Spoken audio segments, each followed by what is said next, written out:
Hello everyone, आप सब कैसे हैं। मैं उम्मीद करता हूं कि बहुत अच्छे होंगे और अपनी पढ़ाई को बहुत अच्छे से कर रहे होंगे। मैं आकाश कुमार बढ़ाना आईसीटी वर्चुअल क्लासरूम में आपका बहुत बहुत स्वागत करता हूं मेरे प्यारे बच्चों। जैसा आपको पता है मेरे प्यारे बच्चों, बेसिकली हमारी आपका जो है मेरे प्यारे बच्चों 12th क्लास है और 12th क्लास में पॉलिटिकल साइंस देख रहे हैं। बहुत इंपॉर्टेंट टॉपिक है जिसको हम बात कर रहे थे और इसी टॉपिक पर हम लोग बात कर रहे थे।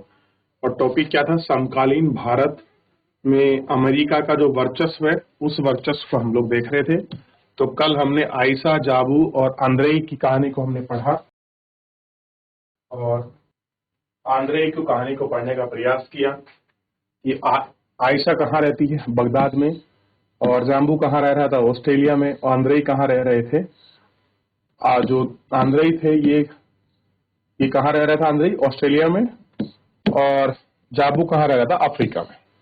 तो इनकी कहानी को देखा, अमेरिकी वर्चस्व को देखा, सोवियत संघ के विघटन के बाद की स्थिति देखी फर्स्ट, और हमने देखा कि कैसे कुवैत पर जब अटैक हुआ वहां पर सद्दाम हुसैन जो था वो किस तरह से शासक कर रहा था, और इराक ने तो कुवैत पर हमला किया था।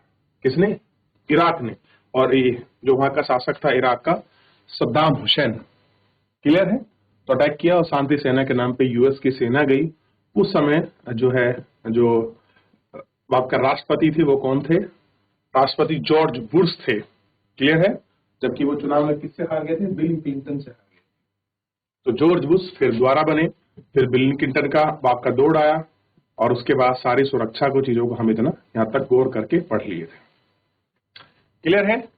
अब जब उन्होंने अपने जो उनके यहाँ कुछ आपके छोटे मोटे हमले हुए और वहां उनको दबाने का प्रयास किया, तब आप उसको देख सकते हैं किस प्रकार से चीजें हुई।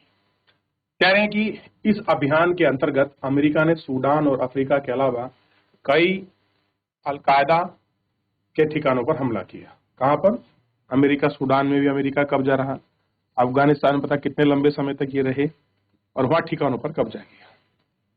कई बार मिसाइल क्रूज पर हमला किया। अमेरिका ने अपनी कार्रवाई के लिए संयुक्त राष्ट्र संघ की अनुमति लेने या इसे आपके सिलसिले में अंतर्राष्ट्रीय कानून की परवाह नहीं की।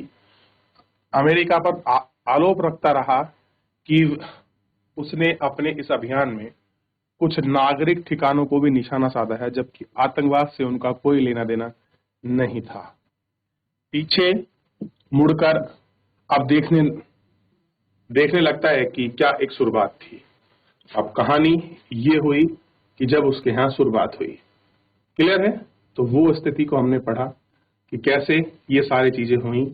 कैसे आपका एक बार जो है जो उसका प्रांत है कोसाबा में और यूगोस्लाविया में अल्तानिया लोगों ने जो आपका प्रोटेस्ट किया था, प्रदर्शन किया था, उस प्रदर्शन को उन्होंने कैसे दबाया, आप इसको अच्छे से जो है इसमें आप देख सकते हो। और यूएस में जो अटैक हुआ था उस अटैक की हिस्ट्री को, मिस्ट्री को देख सकते हैं।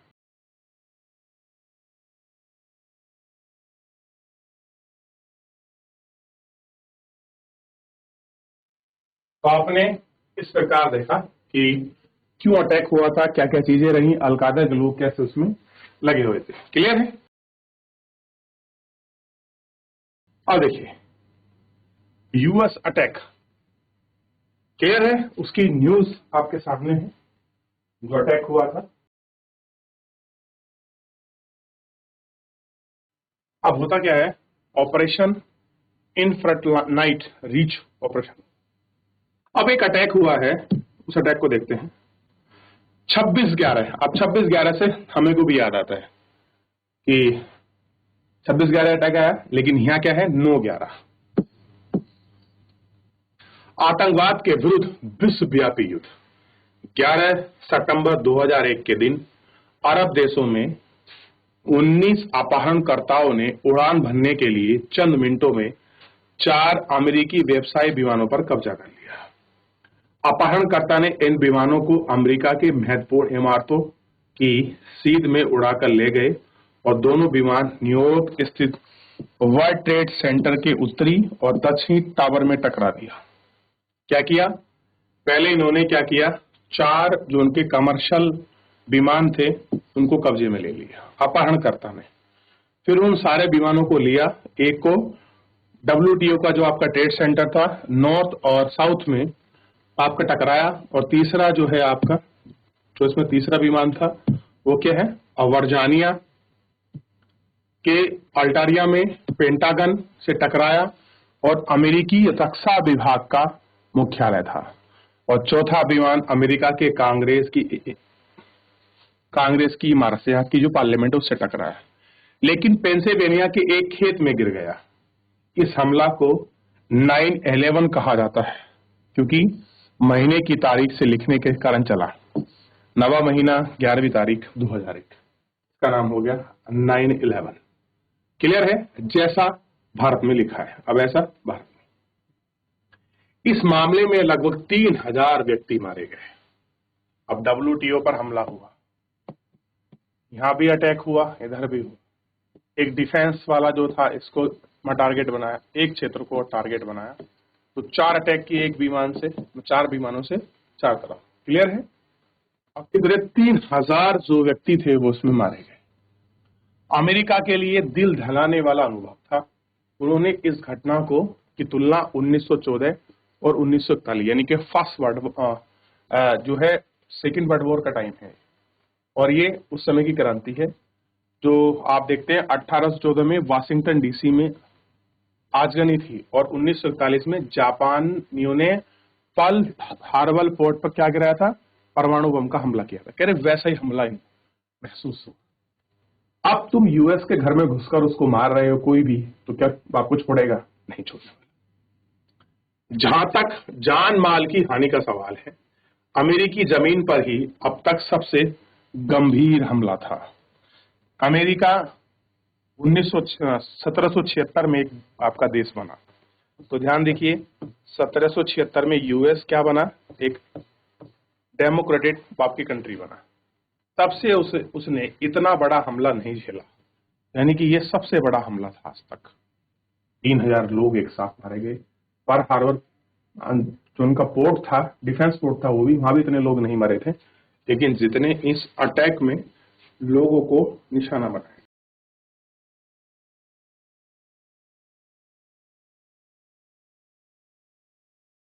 देख लिया। 9/11 के जवाब में अमेरिका ने फौरन कदम उठाए, भयंकर कार्रवाई की। अब क्लिंटन की जगह रिपब्लिक पार्टी के जॉर्ज W बुश राष्ट्रपति थे। अब यहां क्या था, जब ये अटैक हुआ, अब जो है रिपब्लिकन पार्टी आ गई, यानी कि जो क्लिंटन थे वो हट गए। अब उनकी जगह कौन आ गया, दोबारा से जॉर्ज बुश आ गए। ये पूर्ववर्ती राष्ट्रपति HW के पुत्र थे। ये क्या थे, HW के ही पुत्र हैं। क्लिंटन के विपरीत बुश ने अमेरिका को हितों को लेकर तो कठोर रवैया अपनाया और इतने बड़े हितों को बढ़ावा दिया कि इतने कैडे कदम उठाए। आतंकवाद के विरुद्ध विश्वव्यापी युद्ध के अंग के रूप में अमेरिका ने ऑपरेशन एंड्यूरियो फ्रीडम चलाया। एंड्यूरिंग, यह अभियान उन सभी के खिलाफ चला 9/11 का शक था, जिसमें लगा शक है। इस अभियान में निशाना अलकायदा अफगानिस्तान में तालिबान को बनाया। अलकायदा ये ग्रुप है आतंकवादियों का, और आपका तालिबान, इनको निशाना बनाया। तालिबान शासन के पांव जल्दी उखड़ गए, लेकिन तालिबान और अलकायदा के विशेष अब भी सके रहे थे, अवशेष अब भी सके रहे। 9/11 की घटना के बाद इनके तरफ पश्चिमी मुल्कों में कई जगह हमले हुए और सक्रियता की बात स्पष्ट हुई। अमेरिका सेना ने पूरे विश्व में गिरफ्तारियां की। अक्सर गिरफ्तार लोगों के बारे में उनकी सरकार को जानकारी नहीं दी, लोगों को चुपचाप उठा लिया और US ने कोई जानकारी आपकी नहीं दी। क्लियर है। अमेरिका की नई विदेशी नीति। अब मेन काम क्या है कि अगर आप अटैक करोगे तो हम सर्च करके मारेंगे, और उन्होंने वो ही काम किया।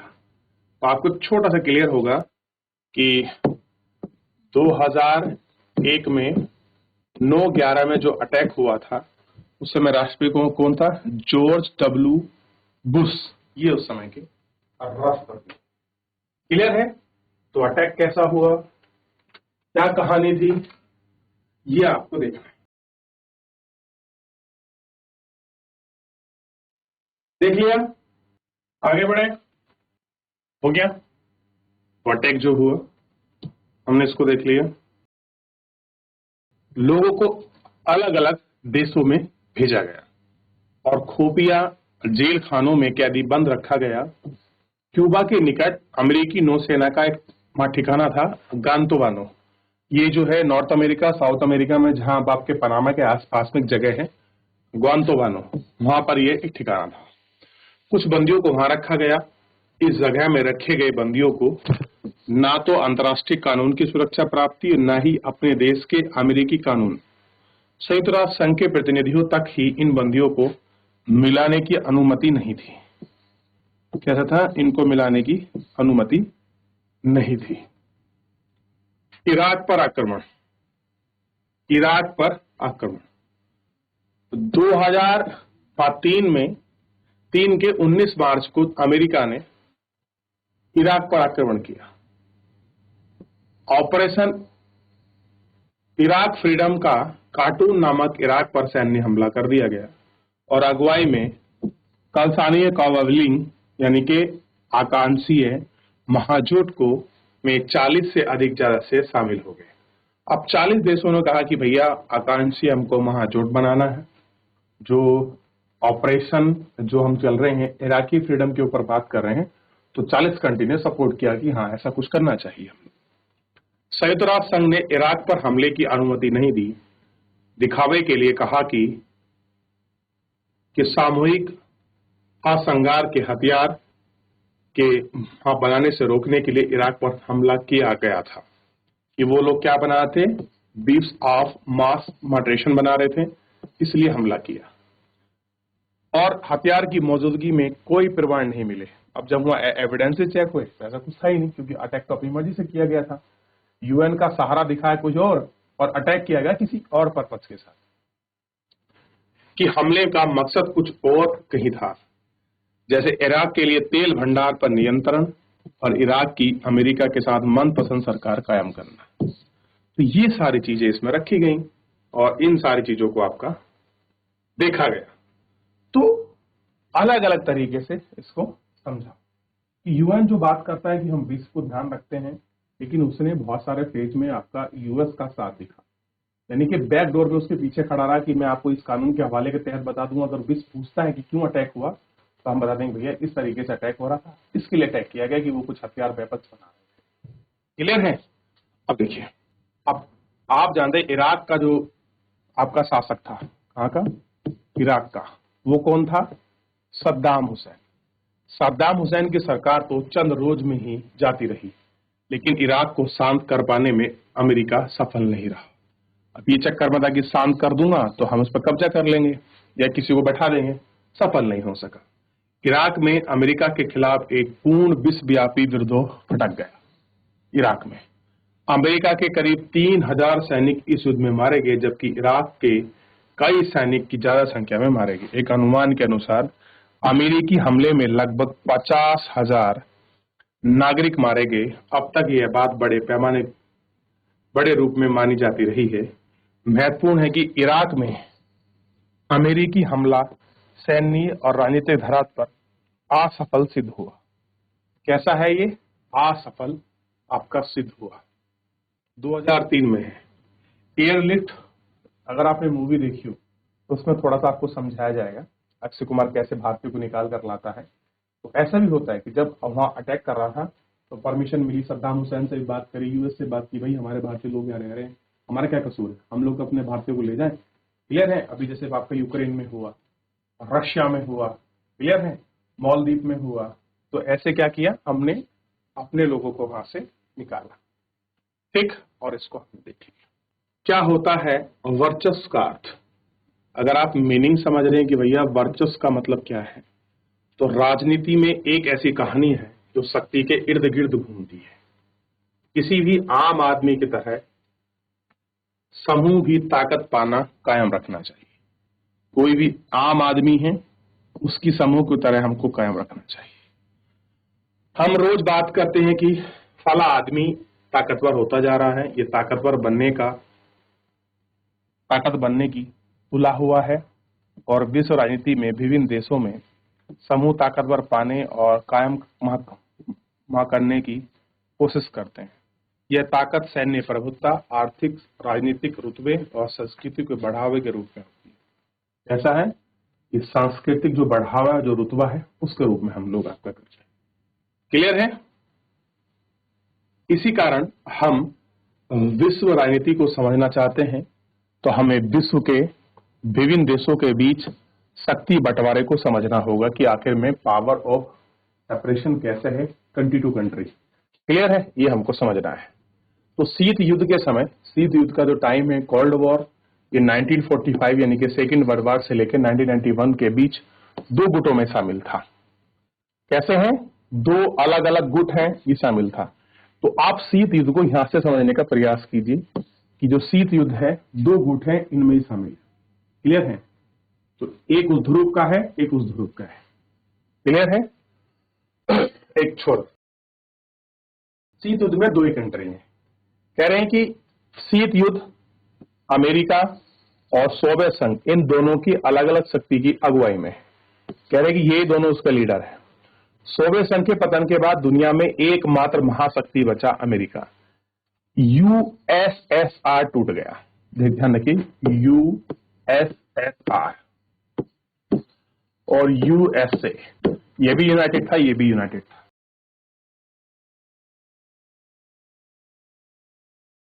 आपको यूनाइटेड का मतलब समझना चाहिए। यूनाइटेड का मतलब होता है राज्यों का संघ। यहां कुछ देशों का संघ था, यहां कुछ राज्यों का संघ है। अब ये टूट गया और ये अकेला रूस बच गया और अब सबसे बड़ा संघ बचा यूएस। तो सबसे बड़ी महाशक्ति कौन हुई? रूस।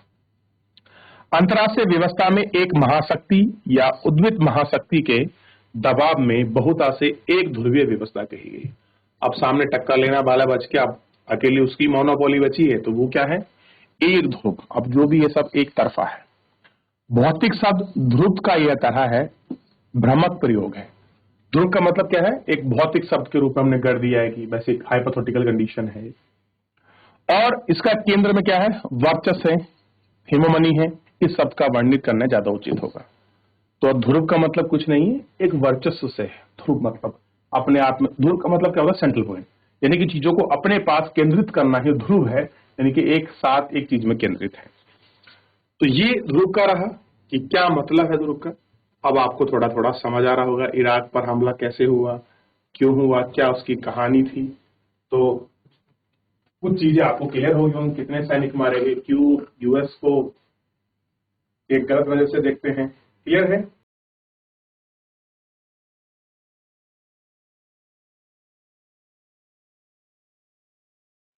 आगे बढ़ जाए।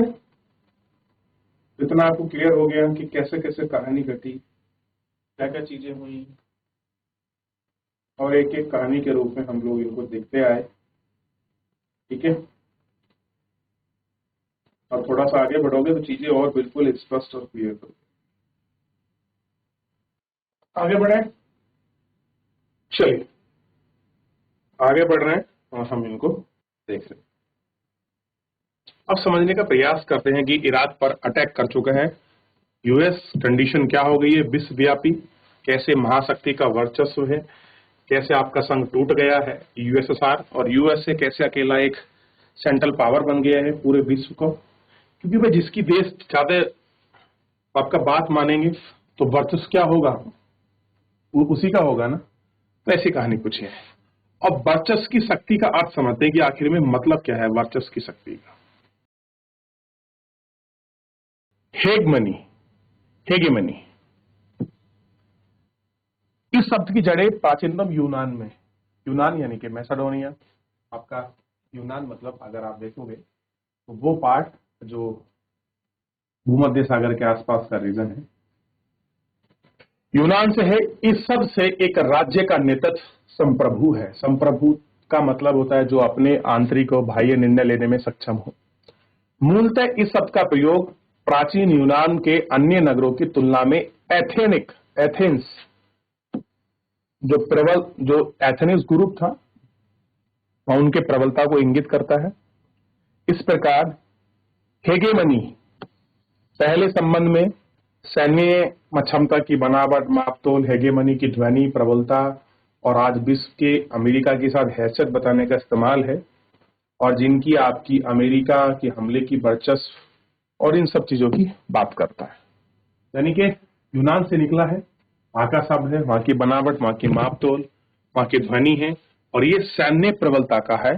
ये कैसा है? ये एक डिफेंस शब्द को करता है और हैसियत बताने का इस्तेमाल करता है कि क्या हैसियत है जिसकी टांग अमेरिका के हमले में की जाती है। यानी कि कुल मिला के अगर आप बात कर रहे हैं वर्चस्व, यानी कि सैन्य को दिखाता है, ताकत को दिखाता है। अब थोड़ा सा आप एक कंडीशन देखिए, कॉन्टिनेंटल तो अब क्लियर होगा। ये है नॉर्थ अमेरिका, ये साउथ अमेरिका, ये अफ्रीका, ये आपका यूरोपियन यूनियन यानी कि यूरोप, ये पूरा पार्ट एशिया, और ये ऑस्ट्रेलिया, ये अंटार्कटिका। क्लियर है? ये पूरा भाग था यूएसएसआर। तो एक बहुत बड़ी कमान थी। बताया गया है कि कैसे कैसे इनका यहाँ समूह, इन देशों का ये समूह, इनका ये समूह, जो हम बात कर रहे हैं यूनान मैसेडोनिया वाली, वो ये क्षेत्र है। क्लियर है? तो ऐसे करके इन्होंने एक वर्चस्व के रूप में अपनी चीजों को जोड़कर देखा। क्लियर है?